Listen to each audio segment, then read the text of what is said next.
இந்துஸ்தான் நாடு என்று சொல்வதில் எனக்கு எந்த விதமான தயக்கமும் இல்லை அப்படின்ற மாதிரி சொல்றாரு. பெரும்பான்மை மக்கள் எதை சொல்லுகிறார்களோ, எதை விரும்புகிறார்களோ, அவர்கள் எதில் மகிழ்கிறார்களோ அதுதான் சட்டம் என்பது போன்று சொல்லுகிறார். முஸ்லிம்களை குறித்து வெறுப்புக்குரியவர்கள் என்ற சர்ச்சையாக பேசுகிறார். நீதிபதி இவர் பேசிய இந்த பேச்சு வெறுக்கத்தக்க பேச்சு, அரசியலமைப்பின் மீதான தாக்குதல், மதச்சார்பற்ற ஜனநாயக கூட்டு மனசாட்சிக்கு எதிரானது. நீதிமன்றத்தில் இது போன்ற நபர்களுக்கு இடமும் இல்லை, இடமும் இருக்கக்கூடாது. அன்பார்ந்த சகோதர சகோதரிகளே, செய்தியும் சிந்தனையும் என்ற இந்த நிகழ்ச்சியில பல்வேறு அண்மை செய்திகளை நாம் பார்த்து கொண்டிருக்கிறோம். அதில் ஒரு தொடர்ச்சியாக இன்றைய தினம் நாம் பார்க்க இருக்கக்கூடிய செய்தி, உச்ச நீதிமன்றம் உயர் நீதிமன்ற நீதிபதி ஒருவர் பேசிய பேச்சினை குறித்து கருத்துக்களை அலகாபாத் நீதிமன்றத்தில் இருந்து கேட்டிருக்கிறது. இது தொடர்பான செய்தியைத்தான் நாம பார்க்க இருக்கிறோம்.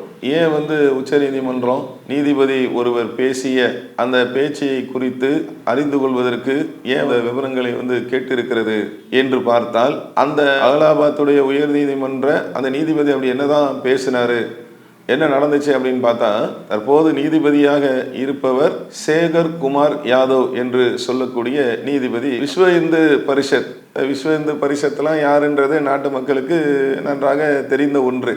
சமூக அமைதிக்கு பாடுபடுவாங்களா, நல்லிணக்கத்தை விரும்புவாங்களா, அவங்களுடைய நிலையெல்லாம் என்னன்றது நம்ம சொல்லி தெரிய வேண்டிய அவசியம் இல்லை. அவங்க ஒரு நிகழ்ச்சி ஒன்று நடத்துறாங்க. அந்த நிகழ்ச்சியில போய் இவர் பங்கெடுக்கிறார். ஒரு நீதிமன்றத்துடைய நீதிபதியாக இருக்கக்கூடிய ஒரு நீதிபதி அவர்கள் ஒரு சார்பு தன்மை கொண்ட அவங்க நிகழ்ச்சியில போய் பங்கெடுப்பதே மக்கள் பார்வையில சரியில்லாத ஒன்று. பங்கெடுத்தது மாத்திரம் இல்லாமல் அவர் அங்க பேசிய தகவல்லாம் பார்த்தீங்கன்னா நீங்க நிறைய மீடியாக்கள்ல நிறைய நீங்க பார்க்கலாம். இது இந்துஸ்தான் நாடு என்று சொல்வதில் எனக்கு எந்த விதமான தயக்கமும் இல்லை அப்படின்ற மாதிரி சொல்றாரு. பெரும்பான்மை மக்கள் எதை சொல்லுகிறார்களோ, எதை விரும்புகிறார்களோ, அவர்கள் எதில் மகிழ்கிறார்களோ அதுதான் நடக்கும், அதுதான் சட்டம் என்பது போன்று சொல்லுகிறார்.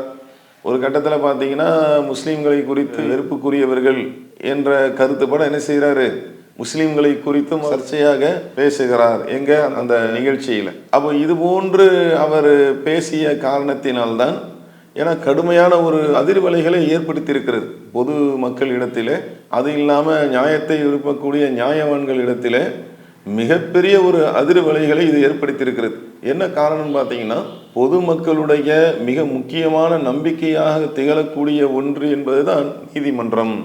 நாட்டில் நடக்கக்கூடிய பிரச்சனை இருக்குல்லங்க, ரெண்டு பேருக்கு மத்தியில் நடக்கக்கூடிய பிரச்சனையாக இருந்தாலும் சரி, ரெண்டு தரப்புக்கு மத்தியில் நடக்கக்கூடிய பிரச்சனையாக இருந்தாலும் சரி, எந்த ஒரு பிரச்சனையாக இருந்தாலும் நாட்டு மக்கள் நம்பிக்கை வைத்திருக்கக்கூடிய மிக முக்கியமான ஒரு இடம் நீதிமன்றம். அங்கே போய் என்ன செஞ்சுக்கலாம், நம்ம பிரச்சனையை சரி செய்து கொள்வோம். இப்படி வைத்திருக்கக்கூடிய அந்த நம்பிக்கையை தகர்க்கக்கூடிய ஒன்றுதான் இவருடைய பேச்சாக அமைந்திருக்கிறது. அதனால தான் கடுமையான எதிர்ப்புகள் நிலவுகிறது. ஏன்னா இவருடைய அந்த தன்மை எப்படி இருக்குன்னு பார்த்தீங்கன்னா, ஒரு வழக்கு வருகிறது, இது போன்ற இந்த மாதிரி தன்மையுடைய இந்த மாதிரி சிந்தனையுடைய நீதிபதிகள் இருந்தால் இப்போ இவர் போய் வெளிப்படையாகவே பேசுகிறாரு. ஒரு பக்கம் சார்பு சார்ந்து இருக்கக்கூடாது இல்லைங்க. ஒரு நீதிபதி அப்படின்னா அவர்கள் இதை தான் விரும்பணும், எல்லா மக்களுக்கும் நியாயம் கிடைக்கணும், எல்லா மக்களும் நல்ல விதமாக இந்த நாட்டில் வாழணும், எல்லாரும் நல்ல விதமாக இருக்கணும், இதுதான் பொதுவான ஒரு தன்மை இருக்குல்ல. அப்போ அந்த நிலை இல்லாமல் இவர் என்ன செய்கிறாரு, இப்படி பேசிய பேச்சு தான் இப்போது உச்ச நீதிமன்றம் கவனத்திற்கு சென்று அவர் பேசிய அந்த சாராம்சத்தை, அந்த தகவல்களை அலகாபாத் நீதிமன்றத்தில் இருந்தே தொகுத்து எடுப்பதற்கு கேட்டிருக்கக்கூடிய காட்சியெல்லாம் நம்ம பார்க்குறோம். அப்போ இது சம்பந்தமாக பொதுமக்கள் மத்தியில் ஒரு விதமான அச்ச உணர்வு ஏற்பட்டிருந்தாலும், அதிர்வலைகள் ஏற்பட்டிருந்தாலும், என்னடா ஒரு நீதிபதியாக இருக்கிறாரு, இப்படி போய் ஒரு நிகழ்ச்சியில் கலந்துக்கிட்டு அவருடைய வார்த்தைகள்லாம் இந்த மாதிரி இருக்கிறதே, எல்லாம் யோசிப்பாங்கல்லங்க, பாமர மக்கள் யோசிப்பாங்கல்ல. இவர் அங்கே போய் என்ன சொல்கிறாருன்னா, இந்த மாதிரி நான் பேசுறதுல எந்த தயக்கமும் இல்லை அப்படின்னு சொல்லி சொல்கிறார். பாமர மக்களுடைய சிந்தனை எதை நோக்கி நகரும், இவரெல்லாம் ஏதாவது ஒரு விஷயத்தில் தீர்ப்புலாம் சொன்னாருன்னா எப்படி இருக்கும் அப்படின்னு நினைப்பாங்கல்ல. அப்போ அந்த மாதிரி என்ன செய்கிறாரு, இவர் பேசினது தான் இப்போ உச்சநீதிமன்றம் ஒரு பக்கத்தில் கவனித்து இதை கவனத்தில் கொண்டு என்ன செய்கிறாங்க. ஏன்னா அந்த உச்சநீதிமன்ற கவனத்துக்கு யார் கொண்டு போகிறாங்கன்னு பார்த்தீங்கன்னா, மிக முக்கியமான ஒரு வழக்கறிஞராக இருக்கக்கூடிய பிரசாந்த் பூஷன் என்று சொல்லக்கூடிய அவர் என்ன செய்கிறாருன்னா கவனத்துக்கு கொண்டு போகிறார். அவரை அந்த அரசியலமைப்பு சட்டத்துடைய அந்த குறிப்பெல்லாம் வந்து சொல்லி எந்தெந்த சட்ட விதிகளுக்கு மாற்றமாக இது இருக்கிறது என்பதை குறிப்பிட்டு சொல்லுகிறார். அரசியலமைப்பின் பிரிவு 14, 21, 25, 26 ஆகிய பிரிவுகளை இவர் நடந்து கொண்ட விதம், இவருடைய அந்த பேச்சு மீறுவதாக இருக்கிறது என்று உச்சநீதிமன்ற அவங்க கவனத்துக்கு வந்து கொண்டு போறார். இன்னும் அவர் சொல்றார், இந்த மாதிரி ஒரு பண்ணியிருக்கிறாரு, மக்களுடைய நம்பிக்கையை நம்ம வீட்டு எடுக்கணும் அப்படின்னா உடனே வந்து ஒரு குழு அமைத்து இவர் மீதான இதை வந்து என்னன்றதை உறுதிப்படுத்தணும், விசாரிக்கணும். ஏன்னா வந்து பொது சுதந்திரத்திற்கு மாற்றமாக பேசியிருக்கிறார் என்று கருத்துப்பட அவர் என்ன செஞ்சிருக்கிறாரு, உச்சநீதிமன்றத்துக்கு கடிதம் வந்து எழுதியிருக்கிறார்.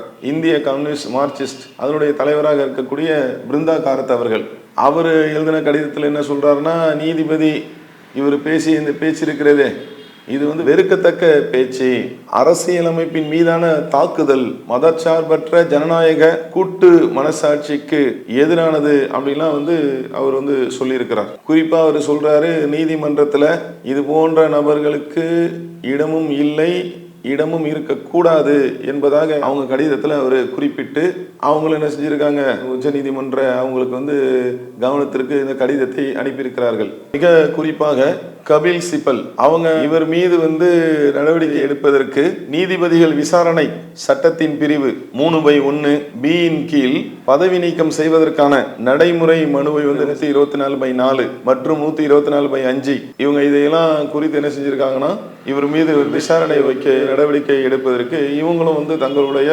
பங்கினை ஆற்றி இருக்கிறார்கள். இப்படி இவங்களா பிருந்தா காரத் அவர்களாக இருந்தாலும், கபில் சிபல் இவங்களா இருந்தாலும், அதே போல பத்ம விபூஷன் அவங்களா இருந்தாலும், இப்படி எல்லாரும் என்ன செஞ்சிருக்காங்கன்னா இதை வந்து முன்னெடுக்கணும். அது இல்லாம இந்த நாட்டுடைய எதிர்கட்சியாக இருக்கக்கூடிய இந்திய கூட்டணி அந்த கட்சிகள்லாம் ஒருங்கிணைந்து என்ன செய்யறாங்க, ஏன்னா ஒரு நடப்பு நீதிபதியாக இருக்கக்கூடிய ஒருவர் மீது அவர் மீது நடவடிக்கை எடுக்கணும் அப்படின்னா சில எம்பிக்களுடைய நாடாளுமன்ற, மக்களவை, மாநிலங்களவை எம்பிக்களுடைய கையெழுத்துகள் தேவைப்படுகிறது. அது குறித்தும் வந்து திரட்டக்கூடிய ஒரு வேலையை செய்து கொண்டு இருக்கிறார்கள். அதில் கூட பார்த்தீங்கன்னா காங்கிரஸ், திமுக உள்ளிட்ட அந்த கட்சிகள் வந்து கையெழுத்து வந்து இட்டு இருக்கிறார்கள். ஏன்னா இது சாதாரண ஒன்றும் இல்லைங்க.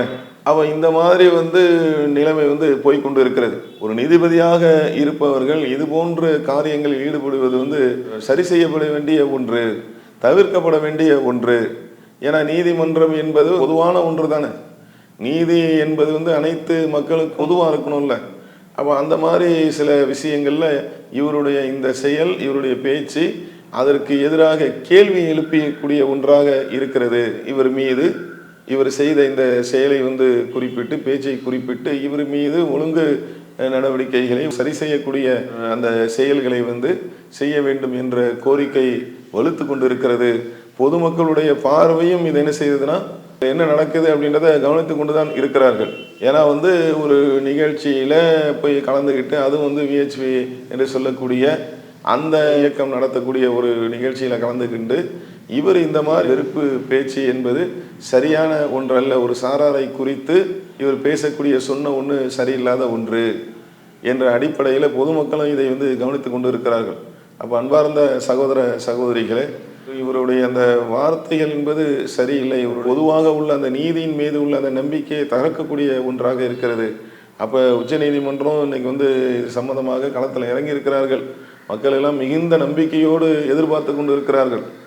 ஏன்னா வந்து இந்த மாதிரி ஒரு செயலை அனுமதிக்க கூடாது.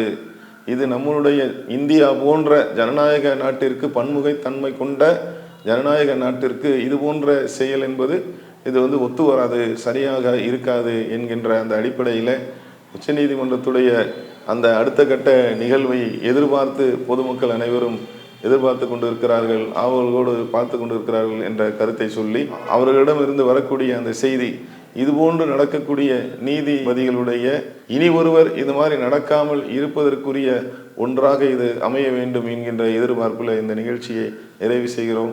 அஸ்ஸலாமு அலைக்கும் வரஹ்மத்துல்லாஹி வபரகாத்துஹு. இஸ்லாம் மற்றும் சமுதாய செய்திகளை அறிந்து கொள்ள தமிழ்நாடு தௌஹீத் ஜமாஅத் யூடியூப் பக்கத்தை உடனடியாக சப்ஸ்கிரைப் செய்து கொள்ளுங்கள்.